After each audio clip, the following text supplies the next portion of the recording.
topic that has come up a few times today. We're entering our final session, I promise. A key business and societal challenge, and that's our hopes and risks, potentially, with artificial intelligence. So we start with a conversation with Professor Darren Acemoglu, that Eric will introduce, and in a minute, my colleague Emily Boots will conduct the interview. Emily is our Chief Innovation Officer at the BVA family. So we will jump in. Yeah, let's start with Darren Acemoglu. Just a bet from my side, I think Darren Acemoglu will be in the coming years Nobel Prize in Economics. A big prediction. We will see. You heard it here.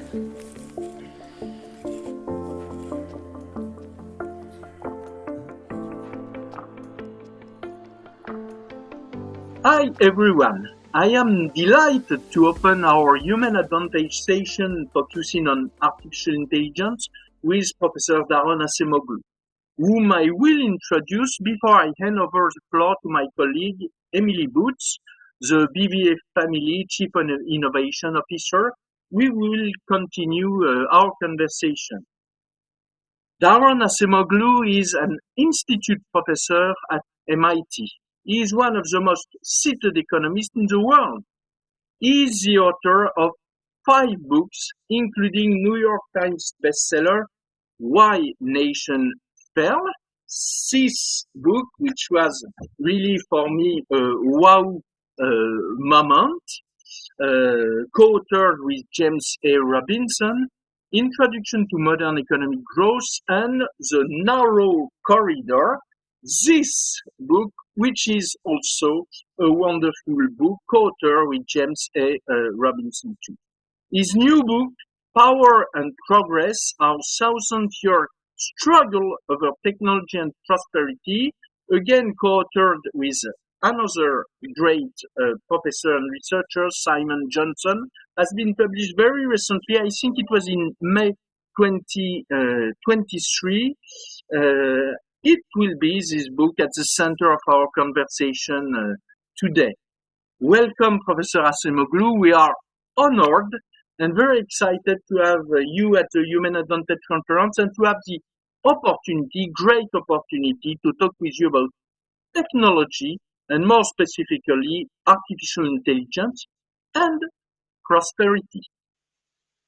Thank you very much, Eric. It's my pleasure to be with you and with Emily on the Human Advantage conversation. Thank you. Thank you. Well, thank you, Eric, for this short introduction. I will try to follow. So today, Professor Acemoglu, as Eric mentioned, we're going to be discussing artificial intelligence.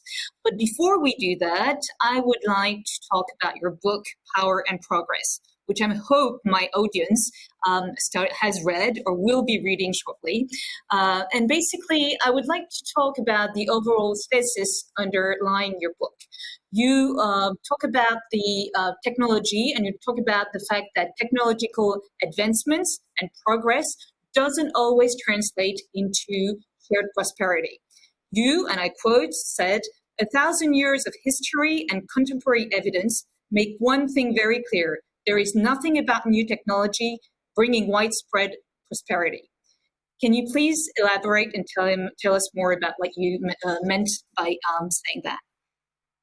Well, that sentence in some sense is one of the key pillars of the book.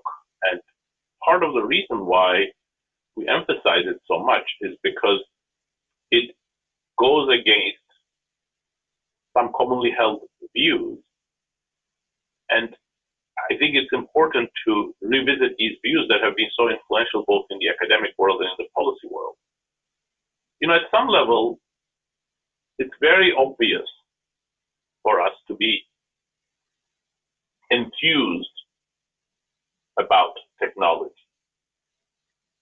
It is the apex of human creativity, but even more so, if you look at how we live today, especially in the industrialized world, but in many parts of the world today, we are so much more comfortable, healthy, and prosperous relative to people who were alive 300 years ago. And a big part of that is enabled by technological changes that started with the Industrial Revolution in the UK sometime around the middle of the 18th century. So it is easy to jump to the conclusion that technological change has been a very powerful engine of prosperity, not just for a few people, but for a very large segment of the world's population. And in some sense, we don't dispute that this process has happened in the case of the Industrial Revolution. But what we argue in the book is that there was nothing automatic about that. And both the history of the Industrial Revolution and other historical episodes illustrate that it wasn't an inexorable automatic process that went from technological changes to broad-based prosperity, but only an outcome of a very specific struggle and specific choices that were made as a result of that struggle. When those choices were not made, there are plenty of examples of major technological transitions in which nothing approaching shared prosperity was obtained. So it's very important for us to revisit that history and learn lessons from that history when we are on the verge of another transformative, epochal technological transitions with artificial intelligence. Right. And so you say that, so it's not automatic and that specific conditions must be met. Can you tell us what those conditions might be? Right. I think that is the key. And let me tell you that indirectly by talking about two examples in which, at least for quite a while, those conditions were not made, or at least some of the conditions were not met, and we don't see the shared prosperity. One is the cotton gin, which transformed agriculture, especially cotton growing, in the south of the United States at the beginning of the 19th century, and end of the 18th century, beginning of the 19th century. And the cotton gin was a truly transformative technological innovation because it made it possible to grow cotton and process cotton in the U.S. South, turning that part of the country into a very prosperous economy and making the United States the largest exporter of cotton in the world, which, of course, was the major commodity for the early stages of the British Industrial Revolution. So with such a transformative technology that created a whole sub-economy and made many, many people very prosperous, you might expect that you're going to have the sort of forces that are going to generate shared prosperity, in particular, for example, increase wages, improve the working conditions of workers, so that the gain from this new crop or new for the South crop are going to be spread across a large part of the population. Nothing of the sort happened. And in fact, the people who were growing cotton in cotton plantations, the enslaved people, ended up quite a bit worse off. And why is that? It's not that difficult to understand. They weren't in an equal relationship. It was slavery, and all the power was in the hands of plantation owners and people who controlled means of coercion. And when they wanted these workers to work harder and to move to the deep south where the cotton plantations were going to be, they didn't have to give them financial incentives and share the gains. They just coerced them. So an institutional setup in which the relationship between capital and labor is on an equal footing, I think, is a very important part of shared prosperity. When it doesn't happen, shared prosperity is much less likely to transpire. We also see another pillar, as well as this one, in the early stages of the British Industrial Revolution. I said earlier that, yes, we are all so lucky to have been born 300 years after the beginning of the British Industrial Revolution, but the workers who were born 50 years or 80 years after the beginning of the British Industrial Revolution weren't so lucky. So the evidence that we have at the moment is that it took about 100 years for any benefits for the workers in general to be realized. And in fact, much of the economic and social conditions of the working class in Britain got much worse. Their working conditions worsened with much greater discipline, much less healthy work environment. Their working hours expanded. There's no evidence that their real incomes increased, and their health significantly deteriorated.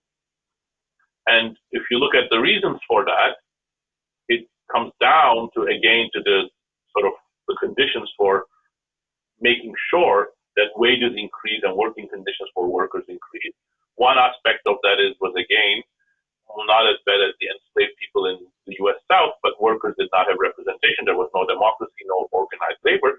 But a second critical component you can also see in this episode is that a lot of the early technologies were of the automation type. They substituted new machinery for the labor of skilled artisans, of the labor of specific worker groups. That improved productivity, but it didn't increase the demand for labor in general. So overall, there was no reason for wages to be pushed up. So those two pillars you see again and again in historical episodes and today. You need technologies to improve the conditions, the contribution of workers to the production process so that firms actually have a reason to want more labor and pay more to labor. And you also need some sort of institutional balance so that when workers' contribution to production process increases, they can get higher compensation and they can get better working conditions. So those are the two key pillars. And in the age of AI, in the age of digital technology, they are no less relevant than they were at the beginning of the British. And do you have, just my, on the other end, do you have any example of some new technology that actually led to shared prosperity, so that we can? Right. I mean, I think the best example is just to fast forward in the case of the British Industrial Revolution to the 1850s. And then you see an even faster process of new technologies now with railways, more advanced heavy manufacturing in chemical steel industry, and a variety of other new industries going on rapidly. But in the second half of the 19th century, two things were critically different in Britain. One was that many of these new technologies were not just automating work, but also introducing new functions, tasks, and capabilities for workers. Worker autonomy was very important. Worker responsibility was very important. For example, in railways, skilled workers have to be trained and employed in positions of responsibility. And at the same time, Britain was starting a process of major institutional change. The democracy movement got stronger in the second half of the 19th century. Trade unions that were prosecuted quite heavily finally were recognized and started negotiating for work conditions and wages for workers. So both of these pillars started coming together. And you see in the second half of the 19th century in the UK, as well as in the US, both then and later, these two pillars are creating a very powerful force towards shared prosperity. Interesting. So when you talk about a matter of choice, you talk about a matter of choice within the institutions and politically, I guess? Yeah, I think choice here is absolutely critical. And I think one of the basic arguments of the book, as you have already emphasized, is against a blind techno-optimism. It's not that technology inexorably and by its own accord going to bring shared prosperity without having to do anything. And the second part of this argument is very much about choice, how we're going to choose institutions that guide who gains and who loses, and how we're going to choose the direction of technology. So the rhetoric that you get, for example, from the powerful leaders of Silicon Valley is, A, you have nothing to worry about. Technology is going to bring untold benefits. And B, we don't really have to worry about the choices about technology because, there is a already clear path of future technologies towards artificial intelligence, towards medical innovations, etc. And we just have to pursue these. All we need to do is empower, brilliant scientists and engineers to accentuate and implement these advances? Well, the book actually argues those choices are critical. When you make your choices in a way that, for example, just automates work, this is not going to create shared prosperity. When you make your technology choices as well as your institutional choices in a way that disempowers workers, that's not going to create shared prosperity. And even worse, if you make your technology choices in domains such as artificial intelligence to disempower citizens, it's going to destroy democracy as well. So the choices are actually much more important than any type of preordained view of the future of technology. Very interesting. So it's actually a really good segue in terms of what I wanted to ask you. So I want to talk about AI because it's, of course, very relevant. It's currently happening, and we know it's accelerating. I'd like to hear what your perspective is on how AI is currently developed. You mentioned, and I quote, a vision of almost inexorable benefits from new technology, including intelligent machines led by talented entrepreneurs, is an illusion, the AI illusion. I'm guessing this is your vision. Why do you think AI is not currently developed in a positive way to create that shared prosperity? Thank you very much, Emily. So let me sort of build on my previous answer. Exactly the same ideas that I expressed in the context of the Industrial Revolution, applied to AI mean that it's going to be critical how we use AI. And to make it stark and simple, imagine that we can use it in one polar way, which is going to be very anti-human, reduce the responsibilities of workers and citizens, make them less essential to the production process, disempower them, or we can use them in a more human direction, where we use AI as a platform for making workers more responsible, more informed, better decision makers, more critical to the production process, more productive in the tasks that they perform, generate new tasks, and also provide the kind of information and platforms for people to be more positively engaged in the political dialogue. So I think, of course, reality is somewhere in between often, but these two polar sort of ways of thinking about the future of AI, I think, are useful. And I think my concerns stem from the fact that previous waves of very important digital technologies have been used much more for automation and disempowering workers and citizens. And early forms of AI were going in the same direction. And there are really two very important reasons for this. One is because in the current institutional environment and with the current priorities of businesses in the industrialized world, especially in the United States, the biases of businesses is towards automation. They want to reduce labor costs. They are feeling pressure from foreign competition. Many of the managers don't want to deal with powerful unions. All of these amount to a bias towards automation in large companies. And then, that creates a demand for more automation-like tools from AI. But I also argue, Simon and I also argue in the book, that there is also an ideology or a vision coming from the tech industry that pushes the future of technology in this automation direction. And to understand that, I think the best way of thinking about it is to go back to the original inception of AI as a academic discipline or as a set of ideas, which go back to, for example, the work of the brilliant British mathematician Alan Turing, who made important mathematical breakthroughs, but also articulated a vision of the future of computing or computing machines that emphasize autonomous machine intelligence, meaning that the apex of where these machines could go is that they could be just like humans. They could be autonomous without humans telling them what to do, and intelligence meaning having higher capabilities. And this is, for example, famously encapsulated in his imitation game, or that's what became known as the Turing test, when you cannot even tell apart whether the person you're talking to is a machine or a human. So if that is the path of artificial intelligence, or that is the path of digital technologies, it is natural that they will be used more and more for automation because they're getting better and better and they're getting as good as humans. And this is also the idea of reaching human parity, which is an organizing framework for many scientists and engineers in the tech industry.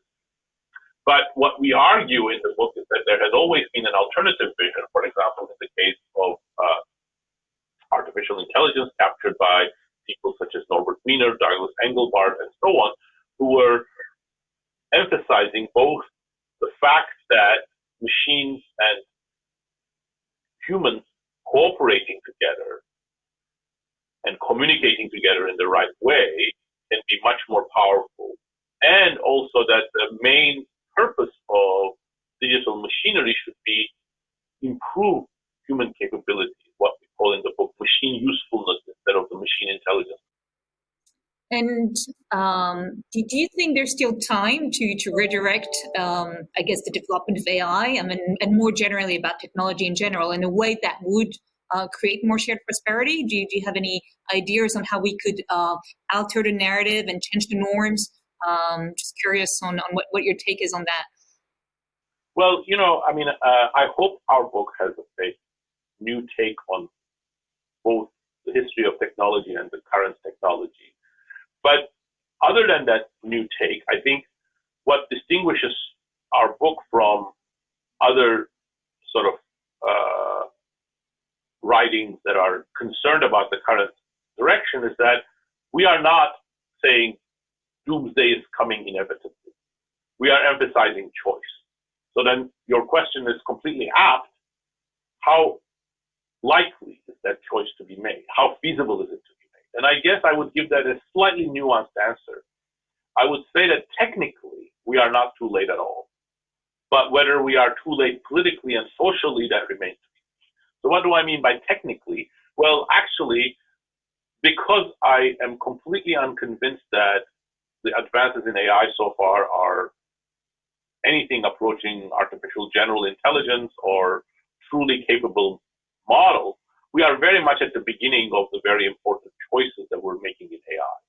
For example, generative AI, which is the general umbrella under which, for example, large language models such as ChatGPT fall, that's very much in its infancy. I think it has much greater capabilities than the pre-generative AI.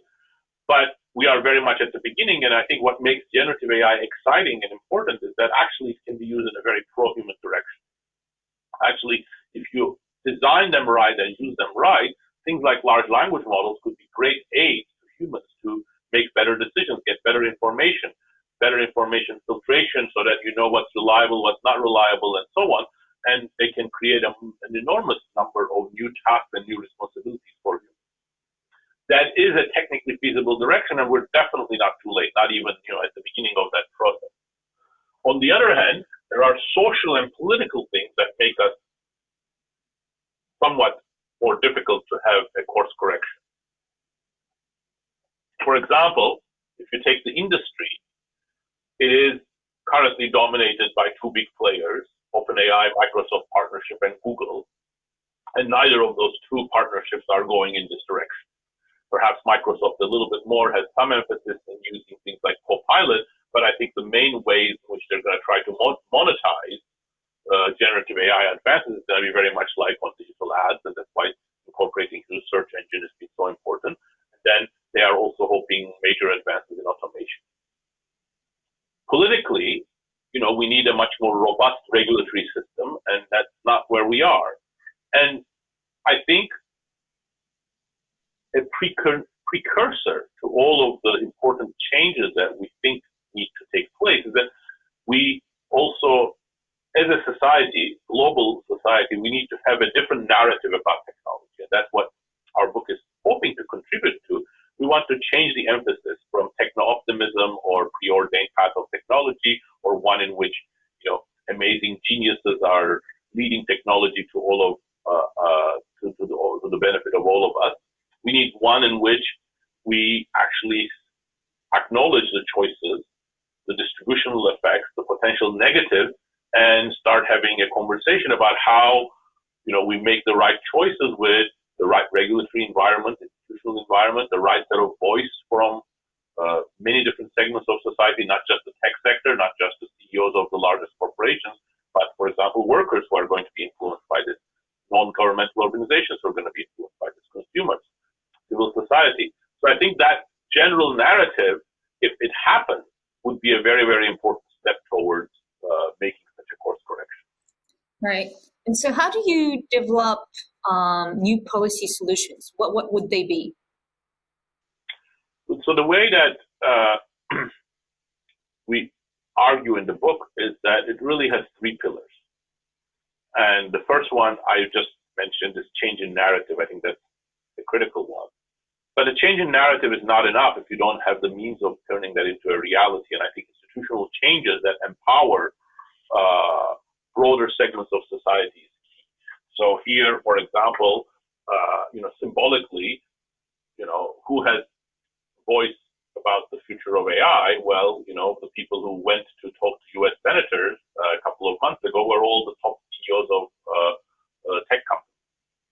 So we need sort of methods for a broader set of voices to be heard.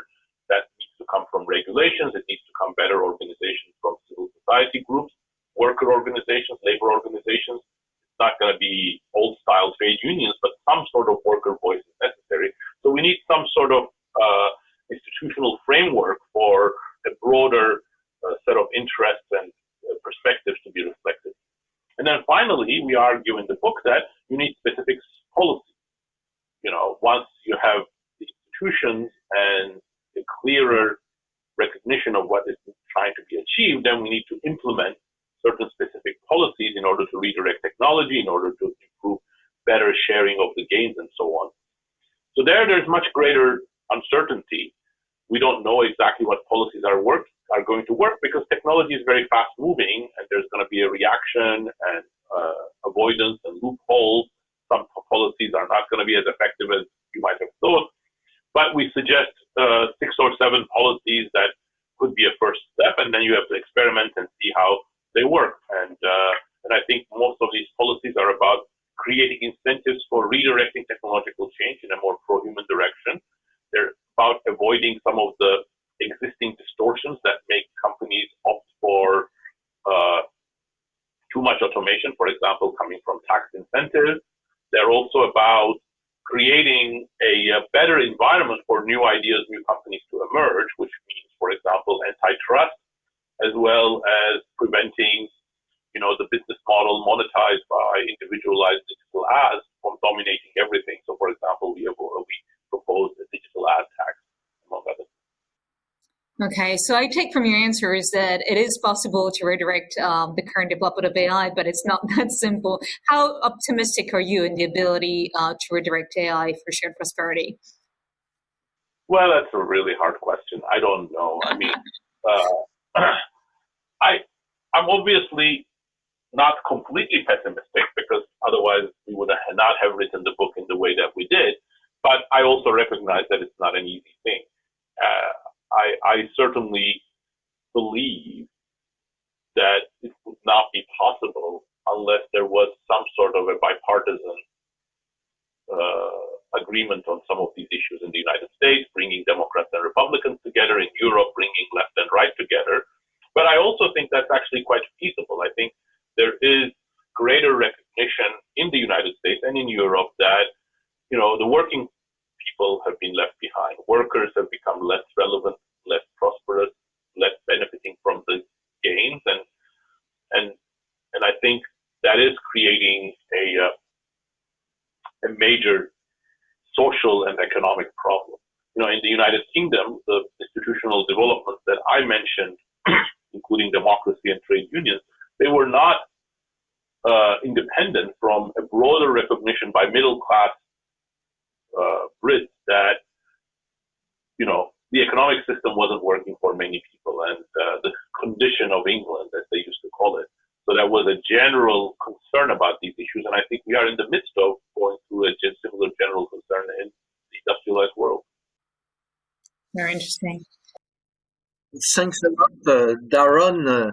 We are now close to the end of our conversation, but I would like to ask you final question, important for our audience. I think we have quite a lot of organization leader registered in this specific session.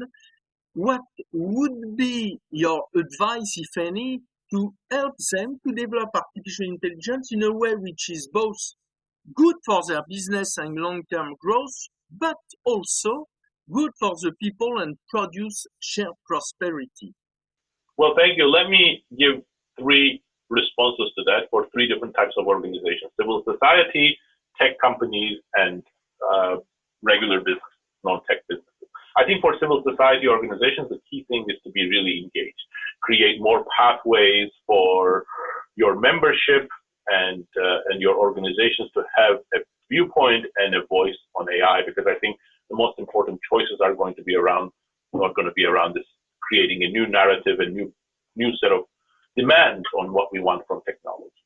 I think the tech industry really needs to take up responsibility, social responsibility. I think we have far too long given the tech industry a carte blanche when it comes to social responsibility. They are the creative ones, and then they can create disruption, and that's fine. And I think that's not okay. I think the tech industry needs to take a social responsibility and say, are we putting our effort in the right place? Are we going in a more pro-human direction, or are we, in the name of progress, are we creating havoc and poverty, non-shared prosperity, huge inequality, perhaps, amazing social divisions? And then I think for CEOs, the key in my mind is that as a business, do you see your workers as a cost to be cut or as a key resource to build upon? If it's the former, then you're always going to have a bias towards automation. But I think it's not the right strategy for the long-term health of a company. I cannot imagine any company that would thrive without making the best use of their workers. And that means having demands for the types of tools that would make your workers better, not just eliminate them, not just reduce labor costs. And I think that perspective sounds a small change, but I think it will be transformational for many, many businesses. Interesting. Well, thank you, Professor. I hope you found this discussion interesting. We certainly did. Eric, one last word. Yeah, thanks a lot for joining us today. We really, really encourage our audience to read Power and Progress. And when they will be convinced about the interest of Power and Progress, your other book, Why Nation Fell and The Narrow Corridor. But just maybe a final word, Professor. Are there any resources that you would like to share with our audience before we open our roundtable? Thank you for having me on the program. One resource I'll mention is that, more applied as well as more fundamental research on these topics is the focus of a new initiative we have here at MIT, which I'm co-leading with Simon Johnson and David Otter, the MIT Shaping the Future of Work initiative. And our website has more resources about policies as well as relevant research across a number of domains related. Thanks a lot again. Thank you.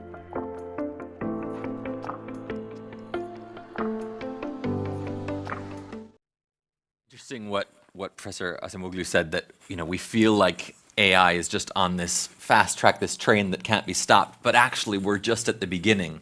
And so to make AI really work for us and to make it more humane, now is the time to really think about that. So that leads us to our final roundtable of the day and one keynote after that. Our roundtable now is around artificial intelligence and behavioral science, hopes and risks.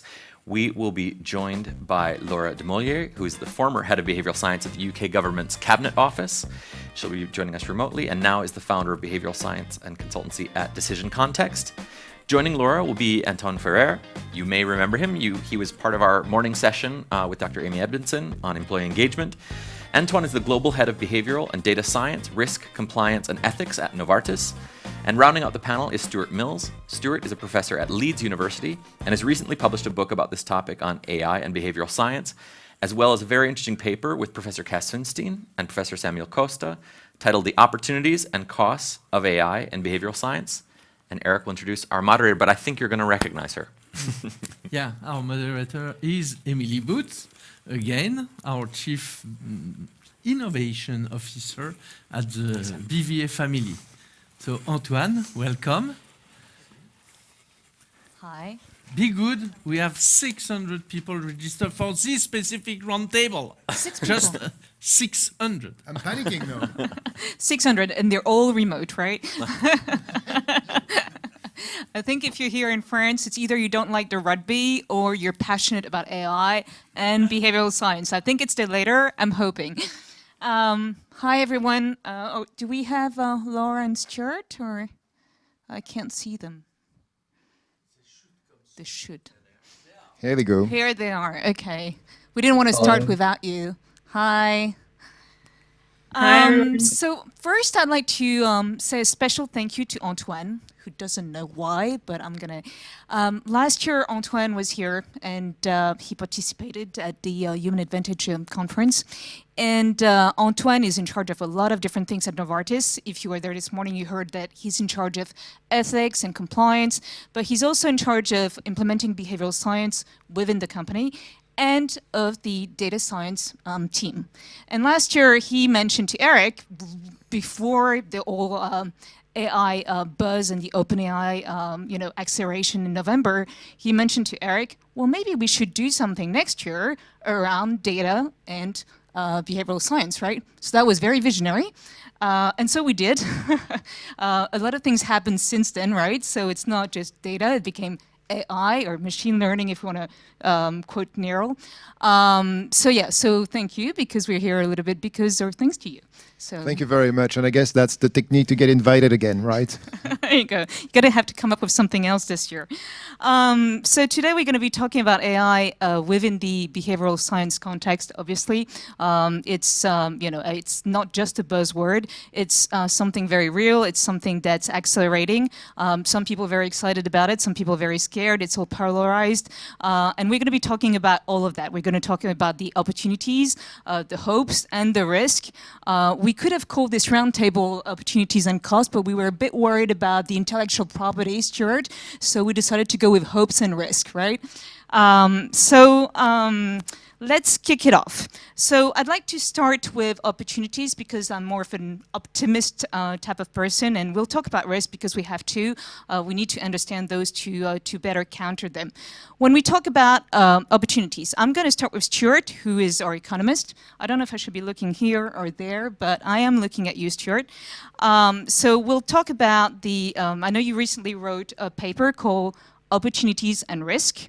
And in that paper, you talk about two key opportunities when it comes to AI and Be Sci. One is that AI can help identify new patterns within human behavior. And then the other one is that it can also help identify known patterns in new situations. So do you have like concrete example you can share that makes these two opportunities a bit more real for our audience today? Yes, of course, and I should say thank you for the invite. Very, very excited to be here. So the core of the argument, which I think my co-author Samuel Costa came up with in the most elegant way, is that we can understand behavioral biases almost as if they're patterns in data, statistical patterns in data. And this should be reasonably intuitive to behavioral scientists. For instance, the tendency for the default option to be selected is when you put it into a spreadsheet or some sort of data set is just a statistical pattern. And the insight we came to was, well, AI, at least in its current form, is to put it very simply, a very sophisticated pattern detection technology. And if you combine these two ideas, it led us to the conclusion that actually maybe there is stuff about human behavior hiding in data sets which AI can use to start revealing to us. So I'll give you two examples. The first is some actually reasonably older research now of using AI to look at the statistical distribution of words in natural language text, and using those probabilities that come out of that analysis to figure out what are the associations between words. And some of this research has found clear evidence that in everyday language, at least in the English language, things like sexist and racist word associations are quite common.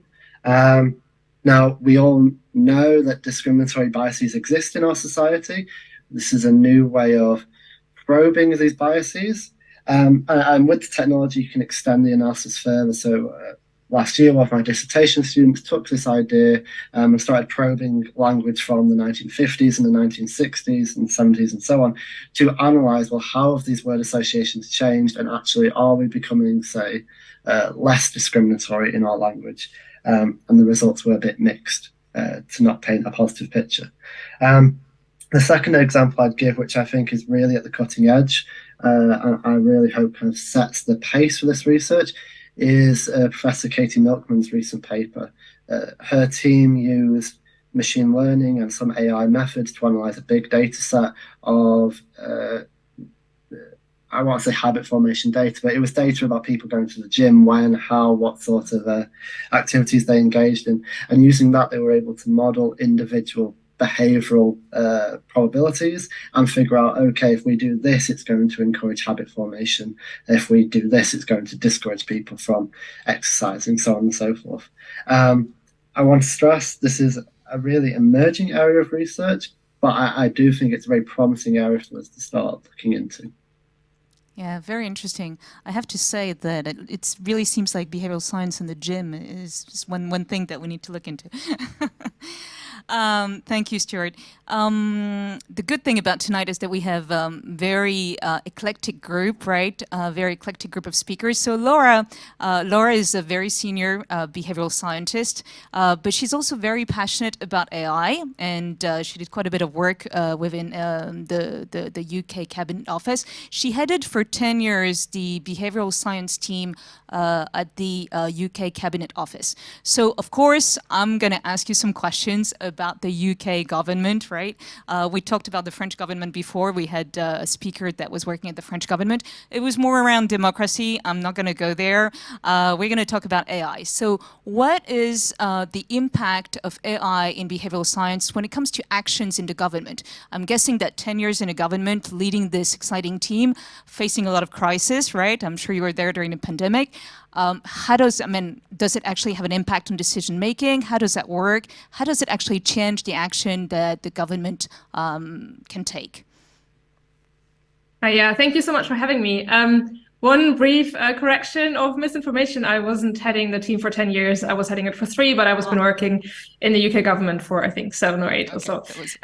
So yeah, I'm really hopeful about how AI can actually help shape decision-making. And to understand my answer, you have to first a little bit understand something about me, which is that the way I practice behavioral science has been always a little bit different from the traditional behavioral science applications. And I've moved it much more upstream into kind of a space where sometimes quick decisions are made that involve a lot of complexity, sometimes a lot of data, sometimes not very much data at all. But it was quite pressurized environments where, after I realized a little bit what the capabilities are specifically of large language models, became quite clear that the decision-making processes can be improved so that we make better assumptions about human behaviors, specifically at crisis point, but also more generally.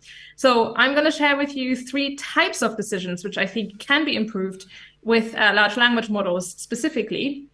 That I've been quite hopeful and excited about. So the first one is the kind of decisions where we currently depend on humans generating a lot of different potential categories, or what we can call divergent thinking. So opening up the problem space. So imagine you want to address something like street harassment. As a human decision maker, you need to first identify all the different actors that might be part of the system that you're trying to influence, right? It's those kind of decisions where AI can actually support us opening up the problem space. This is extremely relevant and I think possibly quite underrated, specifically relevant to also things like behavioral risk. where if you, I don't know, make a decision to mandate a vaccine, a lot of the times the risks that might come with such a mandation decision aren't obvious before you actually roll it out and you realize what's going to happen. So actually preempting some of this, again, also opening up the risk space, is where there's a lot of opportunity, as well as generating potential future scenarios. So if you want to know what happens if London will be flooded tomorrow, generative AI is able to prompt you with different categories you might have not considered otherwise, or where you would have just depended on pure luck of the right human being in the right place, coming up with the right thought. The second kind of decisions are those where assumptions about behaviors are not necessarily surfaced, or they are inaccurate. So a lot of the time, for example, when it comes to crisis decision making, like very sensible strategies might be put out, like, okay, let's ensure that we are calming everyone about, I don't know, the availability of toilet paper. But underlying some of these kind of decisions and strategies that are put in place are assumptions about behaviors, such as people will panic in crisis situations, which we just know are likely to be untrue. So actually pulling out assumptions about behaviors we're making as part of decision-making processes, this is something where large language models are actually quite skilled at already. And then my final one is those decisions that involve trade-offs that are only visible on a behavioral level, or that are kind of going across departmental boundaries. So for example, imagine, Department for Education says, students should go to school later because, that's where performance is better. And at the same time, the Department for Transport realizes, oh my God, so many people at rush hour, let's, install more trains that come at this point, and let's reduce our load later on. So trade-offs that are only visible once you're thinking about concrete behaviors, again, dependent on human to spotting and generating some of these categories, and to appreciate and understand some of the complexity of the system that you're dealing with. But fundamentally, I think I'm excited not just about the prospect of applying AI to existing decision-making processes to enhance decision-making involving behaviors. I'm actually also really quite interested in combining behavioral science and AI to improve the decision-making processes and restructure them from the ground up. Something that obviously hasn't happened yet, but again, something I'm quite hopeful for. Wow, I understand why you're so passionate. Antoine, what about the corporate world? So that's a bit different. So you are in charge of leading the team that's implementing behavioral science within Novartis. What about the impact that AI has had on this integration? Has this been an easy journey? Has this been a harder journey? Like, what has been the impact at Novartis? Thanks. And I guess I had, prepared some answers, but I feel like I've got so many things to say now. I don't know where to start. So I'm gonna get to your. So look at the prompter. I know. That's why. I'm. This thing makes me panic as well. But I'll be brief. So I'll come back to your specific question about the the crossroad or the integration or the overlap between AI and behavioral science, right? But I think there's maybe a step back we can take as well in terms of the benefits of AI in general, right? And how do we need to think about that? And I say that because I've reflected on the intervention from, as Eric put it, the future Nobel Prize winner, which, by the way, I agree with everything he said, for the records, is that, I guess we have to be very strategic about how we seize the AI, whether or not it's combined with behavioral science or not in organization. And I think there's different levels of impact, right? And it's true that a lot of organizations, be it private or public, they tend to look at AI at the, let's say, operational or tactical level of impact, which is how do we do the same thing that we do, but a bit quicker or a bit faster, right? Mm-hmm. And if you go to that lens, then this is a productivity lens, right? And then you end up with the risk that he highlighted. I think there's other more strategic, maybe if not societal, strategic idea that you can have of how you want to use AI to reinvent the work that you do and actually slightly change the direction in a way that doesn't lead to just, productivity gains, which are rarely passed on to the workforce. No, why did I start there? There's a link to your question. So I listen to your question. I'll get there. Don't worry. And I think it's the same with behavioral science and AI, right? So there's a more tactical, operational aspect of how does behavioral science benefit from AI, maybe in that direction, which is, yes, we can make more sense of unstructured data. Yes, we can better, make better decision. and we can have quicker lit reviews, etc., which is great. But I think the more strategic angle of that impact is the way around. It's how behavioral science can help AI. And I think, again, that joins back to what Darren Acemoglu was saying, which is it's got to be AI with humans, right? It's got to be how we should think about how AI could and can augment the decision-making of humans, right? And walk with them.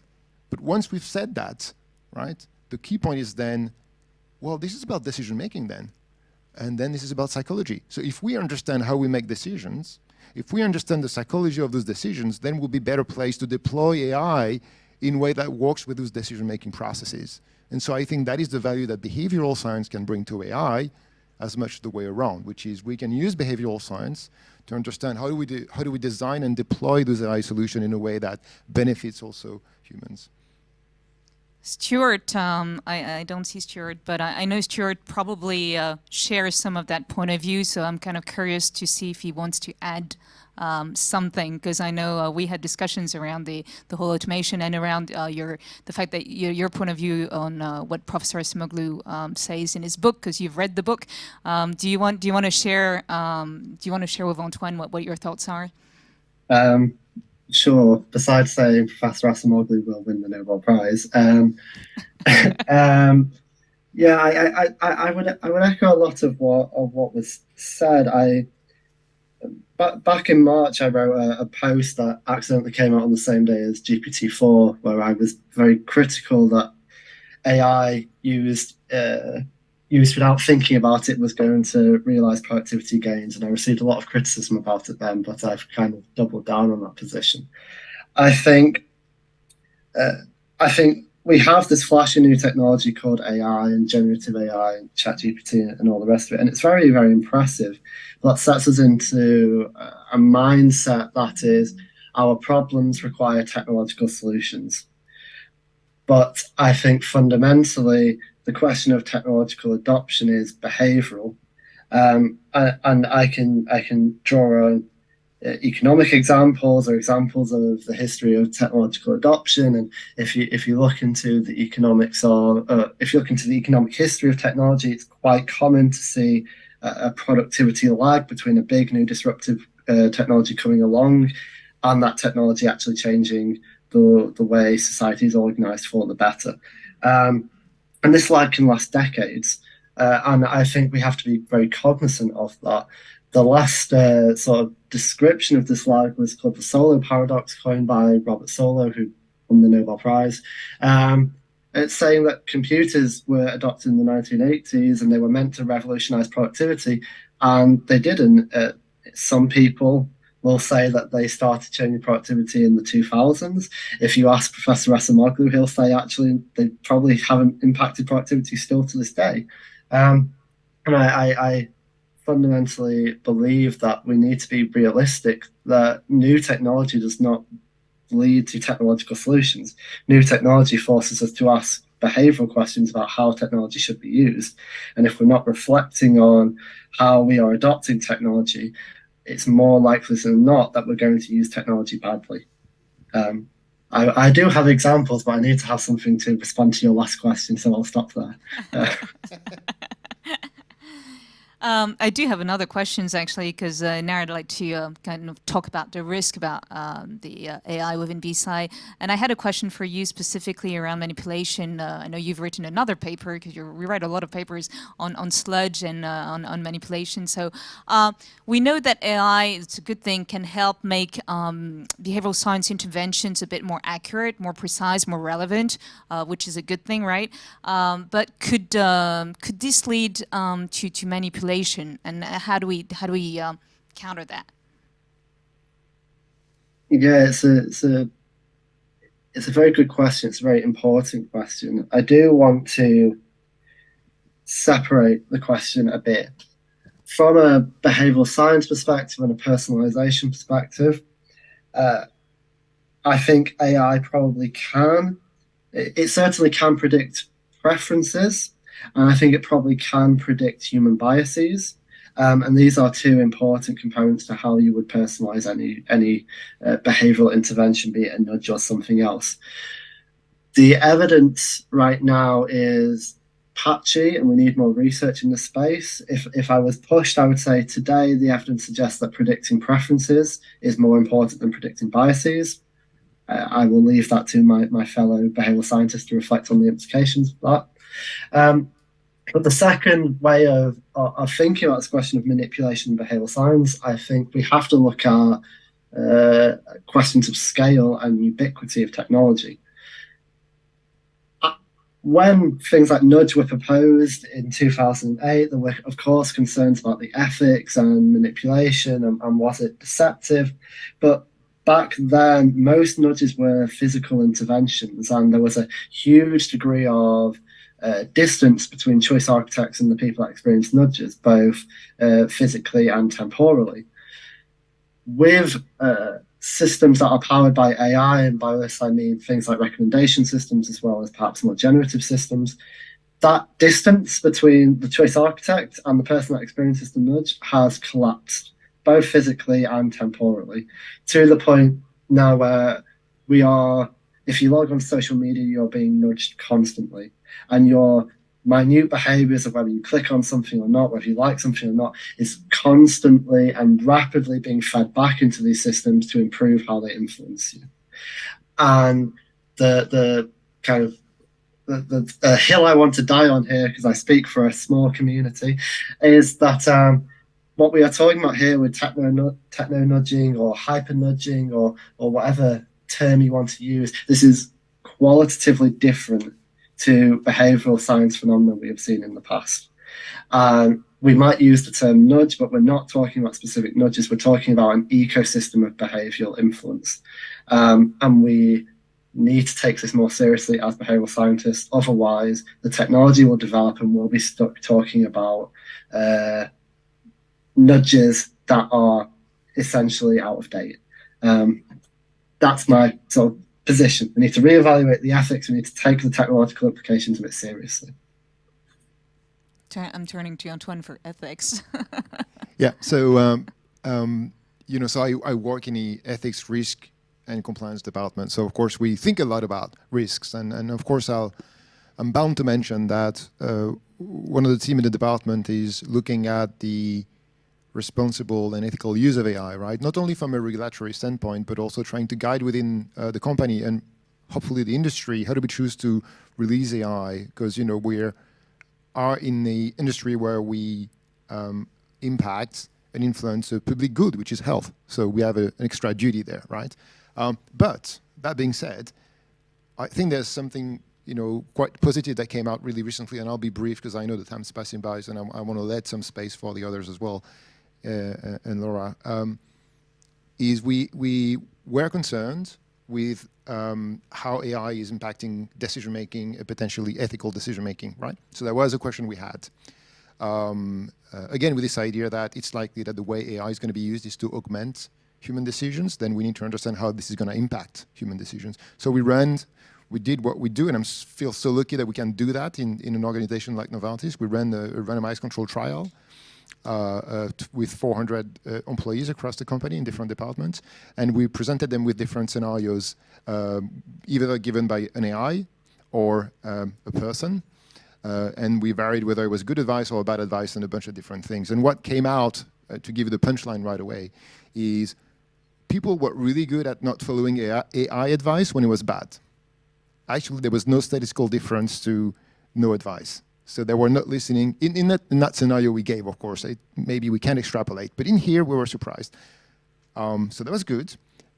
The other finding was they're actually listening to the AI advice when the AI advice is good. So it's almost like you got this detector you probably have a prior sense of what you're doing, right? And then you're able to judge whether or not you need to be influenced by AI. So that's good and well. But to talk about risk, the other thing I'll say is, because we're always focused on human risk, we have this focusing illusion that Kahneman is saying. How about human risks, right? And the challenge in the experiment was that actually people were really, really listening to the human, both in a good direction But if the human was giving a bad advice, people were happily following that as well, way more than AI, right? So where's the real risk there?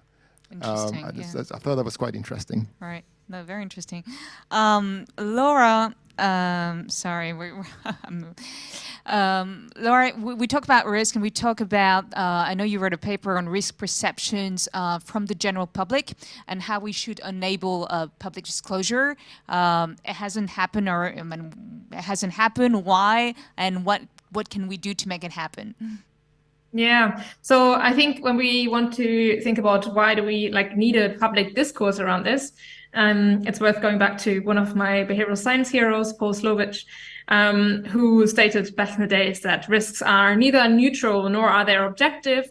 They are actually political. So politics really shapes the relationship between how we assess risks and how we end up managing risks. And I think right now, for the general public, there is very little involvement in actually how we are looking at this relationship between assessing and managing risks.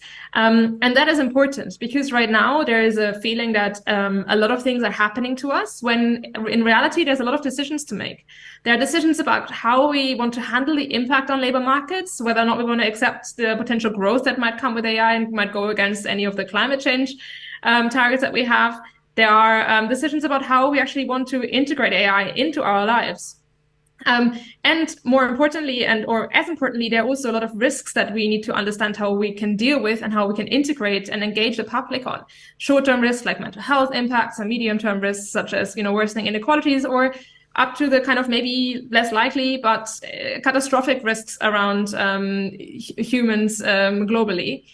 And I think right now it's really important to understand, or it's interesting to understand, how humans at the moment relate to some of these technological advantages, which are a lot shaped by the narratives of the technological companies, and which are often quite positive. And Poslovich, again, affect heuristic, probably says that a lot of people currently see this as a not very risky thing because also they relate to it in quite positive terms. But then also, I think more importantly, right now, a lot of the public and probably a lot of us, we don't have very good mental models about what generative AI, what AI actually is. The idea that you can just pull the plug on it, for example, when I try to discuss risk with people, is one that comes up very frequently. Or wrong mental models about how risks associated with AI will progress. The idea that it's really linear, for example, like an AI might start lying more and more and more and more and more as time might go on. At some point we'll notice and then we can stop it. And probably, or some theory says that AI and deception of humans might not happen linearly. It might be a step change where there is very little or no lying or no deception at all, and then suddenly there's quite a lot of deception when it comes to looking at how the reward structures around it work. And I think it's very, very important that we get a better understanding also about what the risks might really be from the perspective of people that have different values than those that are in a technological bubble in Silicon Valley, and potentially, some of us who are engaged in it. If you're looking at red teams from these companies, and I've tried to find who these people actually are in red teaming companies, there are certain demographics certainly overrepresented. And right now, I don't think we have a very good engagement yet of people that don't necessarily share the values, that don't have the same lived experience. And in order for us to facilitate that, we need education, we need awareness, and we need better feedback mechanisms. And I think behavioral scientists are quite crucial there to understand how these risk perceptions are shaped and to be a bridge between the general public and decision makers. Yeah, I agree. Very quickly, because we have 2 minutes left, and I really wanted to ask you that question. I wanted to know what your recommendations were in terms of helping behavioral science benefit more from AI. But now, after talking to you, I'm kind of wondering if we could ask the questions the other way around and say, how is AI helping benefit, Be Sci? So sorry, I'm kind of getting confused myself. But you got the gist. So we have 2 minutes, a bit less than 2 minutes. Antoine, I know you want to jump in. No, thanks. I've mentioned my thoughts there. I think it's really how, I think it's as much as an opportunity as a duty we have as behavioral scientists to get in the game there with AI and really try to understand how we can help this adoption in a way that benefits everybody. So I think that's important. But I think a lot of people in mostly online, but I guess here in the room as well, probably they're not behavioral scientists. And I think the question applies as well, what can we do? And I think the one thing I would say is get on the AI boats. Don't stay in the passenger seat. Get on the deck. play around with it, try to understand it, because we don't know if it's going to be a good impact or a bad impact, but that's going to be impactful. So the best thing we can do if we want to shape that as a society is to be active and to truly understand first-person experience, right? So don't just read opinion of other people. Don't just listen to us, but try to, for yourself, try to see how this works and get a better sense of that, because that will be really, really important to get involved. Sorry, I'm cutting you. Quickly, Stewart, did you want to add something on your recommendation? I'll adapt my recommendation and be cheeky. As much as we're sat here now giving some, I think, very insightful thoughts on AI and behavioral science, certainly my co-panelists are, if not me. I want to stress that this technology, at least in its current form and its social impact, is extremely new. And there just simply is not the body of research that would be required to draw up very confident assessments of impact and policy recommendations and things like organizational changes.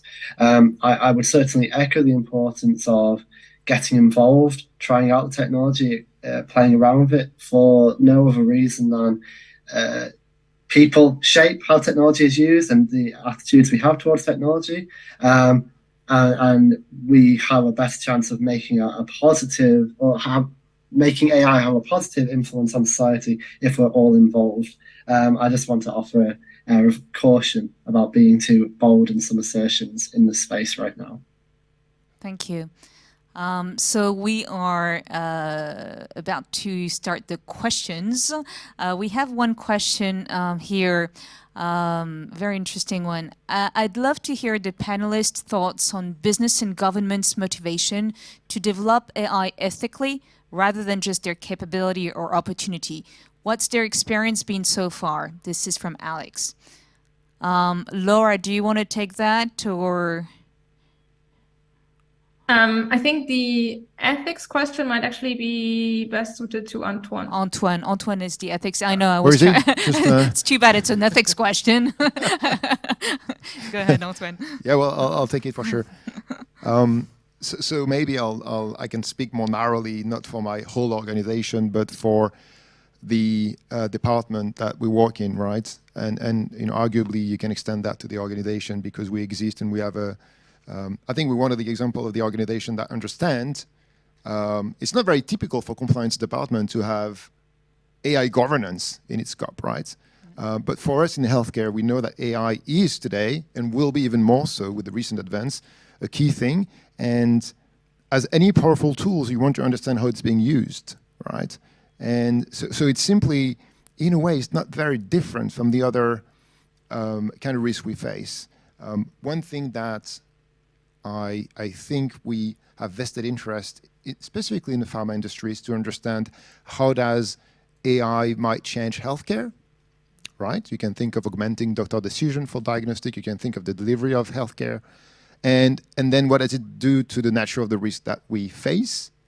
So it's not just the regulation, extrinsic motivation, but it's about how do we anticipate that and how do we make sure that we don't get derailed? Because as everybody knows, as pharma company, we're on incredibly thin ice, and if we want to have a mandate to operate and a trust from society, we've got to be ahead of those things. So for us, the motivation is, that's what we need to deliver, medicine to patient, that trust. So it's just fairly straightforward. Yeah, straightforward, but not that easy.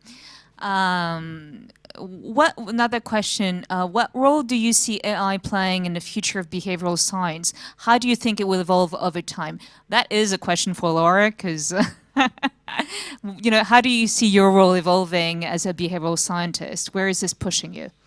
Yeah, so I can tell you where I hope it will push us. I think I'm possibly, again, slightly positive in the situation. So I think right now, over the last decade or so, behavioral science has advanced dramatically. But still, I find us as a field slightly boxed in, both with regards to the kind of problems we solve and the kind of ways we solve these problems, with the kind of frameworks we apply, and the kind of processes we have, which are, very waterfall and the kind of data we look at. And I would be hoping that through AI, we can start to look a little bit more outside the box and start finding ways in which we can solve problems that don't look like behavioral science problems, but where behavioral science can have a really helpful contribution. And where we are able to expand our tools, our processes, and our methods by looking at different kinds of data, for example, and working closely with data scientists. So, I'm excited about ideas such as having a qualitative interview with a large language model in the room that can help you help steer questions in one or the other way, and help give you analyze the text as you go along to spot things that humans currently cannot. So I'm excited about the AI in the room when it comes to research, but I'm also very excited about taking account of all the complexity that we currently have to do as behavioral scientists and augmenting that. Yeah, and we heard a little bit before about when behavioral science was kind of new in within companies and corporate world, and also in the government, I guess. You had to kind of knock on doors and convince people of what it does and the success of it and all that. And do you feel like with AI now and the impact of AI in behavioral science, do you feel like it's easy to it's easily embraced within companies and businesses, or is it is it as hard as when the whole behavioral science kind of started within companies? Maybe I can just get a stab at this, Laura, if you want. Go for it. No, sorry. Yeah, go ahead. So I think this question around how a client of behavioral science acts when you come in with both AI and behavioral science is probably quite a nuanced one. I think right now there's possibly some level of interest in looking at this and potentially shortcutting. There might be a bit of disappointment when we're realizing that probably there are not really big shortcuts that we can achieve through AI, combining AI and behavioral science, but we are able to solve potentially harder problems.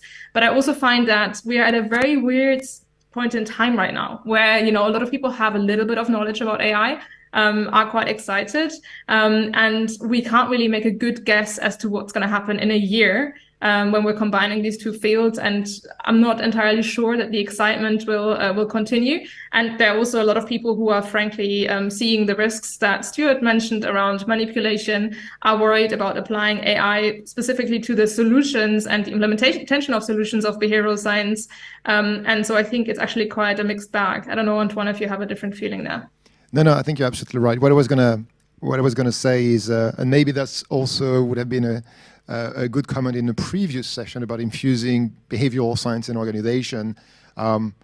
Stays between us and the 600 people that are watching, please. Of course, don't repeat that, but you just call yourself a data scientist and then you do behavioral science and then you don't tell anybody. So just say you're doing AI and data science and then you will get more headcount and resources, where essentially I'm saying that jokingly because, and that's why we have behavioral and data science together, it's the same thing, right? It's looking at data, making some inferences, it's the scientific process, right? And then the AI will bring the ability to work with and make sense of more data, but it's fundamentally the same thing, right? So, but sometimes framing is important for us, and I think AI is very sexy at the moment, very attractive as a topic, like data science as well for a couple of years now, and so there's a way behavioral science can benefit that as well, because it is really about most of the same thing.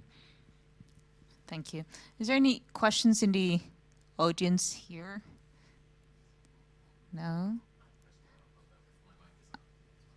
Oh, you can come here if you want. I'll come to you. I think linked to what we were just saying, I think it's interesting on the private sector how this adoption of AI, everyone's chomping at the bit, ready to go, despite, as Stewart says, there's not a lot of data for it yet. It's still really in its infancy. It's still really finding its way. And yet we see a lot of private sector clients ready to jump in, invest, get really serious. On the other hand, behavioral science is not so new anymore. There's lots of evidence. Maybe the evidence is contextual and not exactly in the sector that you're in. But I guess I would just, to any of the panelists, is it just that it's technology that people get excited about AI? and that humans are, Stuart's nodding his head, and is it just, oh, humans are too complex, so, oh, I don't want to, that's going to be too slow, that's going to be too difficult. What do you think? I think people see these in quite a binary way, and I'm wondering if you have any point of view on why everybody's chomping at the bit to get into AI and maybe a little slower to move on behavioral science. Stewart, maybe to you? Yeah, sure. In terms of why people are chomping at the bit, I think I'm going to give a very behavioral explanation. It's a combination of fear of missing out, and it's a combination of user interface design. And I'll explain the second point. I was using GPT-3 for 18 months before any big hoo-ha came about around it. The major innovation of generative AI has been the user interface that has allowed people to use it. It's not been the AI technology behind it. And to talk a bit more technically, the technology behind the AI we're using right now is actually not that new at all. It's entirely accessibility combined with fear of missing out. The reason I was very confidently shook my head about people jumping on the technology without necessarily knowing what it's for is I spoke to a consortium of business leaders a couple of weeks ago about AI. And as an anecdote, as an observation, I was inundated with questions about how to solve administrative solutions and questions about how do we use AI but not get sued. Stuart, I'm sorry. Everyone's asking me to stop this round table. I'm at minus 0.12. I'm getting pressure from the prompter. It's not that we have no time. We have less than no time. Sorry. I thought that was going to be the case because it's a very interesting topic. So here you go. Sorry. I think Ted's question was a bit too long. I suspect he's doing theater with Antoine, but that's another conversation. Okay. Thanks so much. Thank you, everybody. Thank you, Stuart. Thank you, Laura. Thank you, Antoine. That was very interesting, and thank you for this great conference. Great. Thanks, guys.